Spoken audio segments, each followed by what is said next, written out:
ชัวร์ก่อนแชร์ค่ะวันนี้ไปดูเรื่องราวที่สังคมออนไลน์กำลังมีการแชร์กันเรื่องของการแก้พิษงูกัดด้วยวิธีแบบพื้นบ้านใช้พริกขี้หนูนะคะเรื่องนี้จะจริงหรือไม่ไปตรวจสอบกันในชัวร์ก่อนแชร์กับคุณพีรพลอนุตตรโสดค่ะ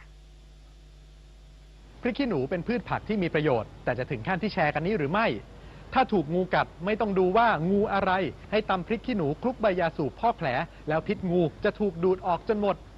ชัวร์เหรอเรื่องนี้ถ้าจริงก็มีประโยชน์และควรรีบบอกกันแต่ก่อนจะแชร์ต่อต้องเช็คให้ถูกชัวร์ครับผมจึงเดินทางไปที่สวนงูสถานสาวภาสภากาชาติไทยสอบถามนักวิทยาศาสตร์ผู้รู้เรื่องงูตกลงว่าพริกขี้หนูดูดพิษงูได้จริงไหมครับไม่จริงครับพริกขี้หนูผสมกับใบยาสูบมันก็คือการใช้พืชสมุนไพรมาโปะแผลที่ถูกงูกัดซึ่งการใช้พืชสมุนไพรหรือในกรณีก็คือใช้พริกขี้หนูครับผสมกับใบยาสูบมาโปะที่แผลอาจจะทำให้บาดแผลติดเชื้อแล้วก็เกิดบาดแผลลุกลามได้แล้วถ้าใช้พริกขี้หนูตามที่แชร์นั่นจะเป็นยังไงครับมันจะแสบนะครับสมมุติง่ายๆเลยเหมือนกับพริกเข้าตาเรา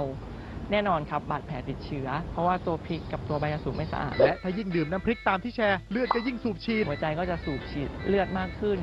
พิษก็จะยิ่งดูดซึมเร็วมากขึ้นและที่แชร์ว่าถูกงูจงอางงูเห่ากัดจะตายใน7 นาทีหรือ4 ชั่วโมงละครับงูที่มีพิษออกฤทธิ์ต่อระบบประสาทนะครับก็จะประกอบไปด้วยงูจงอางงู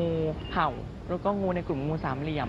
เวลาที่งูกัดมีอยู่2กรณีครับกัดแล้วปล่อยพิษกับกัดแล้วไม่ปล่อยพิษถ้าสมมติว่าผู้ป่วยได้รับพิษตอบไม่ได้นะครับว่าผู้ป่วยจะเสียชีวิตภายในกี่นาทีหรือว่ากี่ชั่วโมงขึ้นอยู่กับปริมาณพิษที่ผู้ป่วยได้รับและที่ว่างูเขียวหางไหม้กัดตายใน6 ชั่วโมงภายใน6 ชั่วโมงเป็นไปไม่ได้ครับงูในกลุ่มงูเขียวหางไหม้เป็นงูพิษที่ออกฤทธิ์ต่อระบบเลือดเวลาที่เขากัดพิษกลุ่มนี้จะดูดซึมช้าครับหมอก็จะดูอาการผู้ป่วย12 ชั่วโมงที่บอกว่างูจงอางแพ้พิษของมดส้มก็ไม่จริงแต่ที่บอกว่าพิษงูกระปะทำลายเนื้อเยื่อจนแผลเน่าลุกลามนี่เป็นประเด็นเดียวที่ถูกต้องครับและถ้าโดนงูกัดจำเป็นต้องตีงูให้ตายเอาซากงูไปให้หมอด้วยนะครับเป็นการยืนยันชนิดงูครับแพทย์ก็จะวินิจฉัย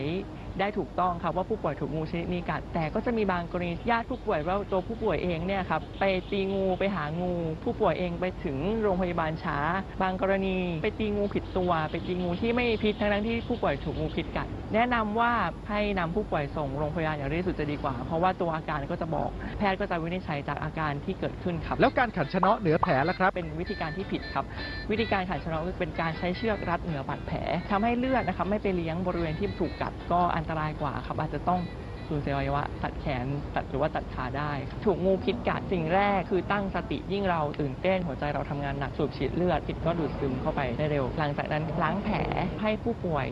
เคลื่อนไหวน้อยที่สุดนำผู้ป่วยส่งโรงพยาบาลเลยแต่ว่าถ้าค่อนข้างที่จะไกลก็ให้ปฐมพยาบาลซึ่งวิธีการปฐมพยาบาลที่ถูกต้องใช้ผ้าพันเคล็ดครับผ้ายืดพันเหนือบาดแผลไว้แล้วก็หา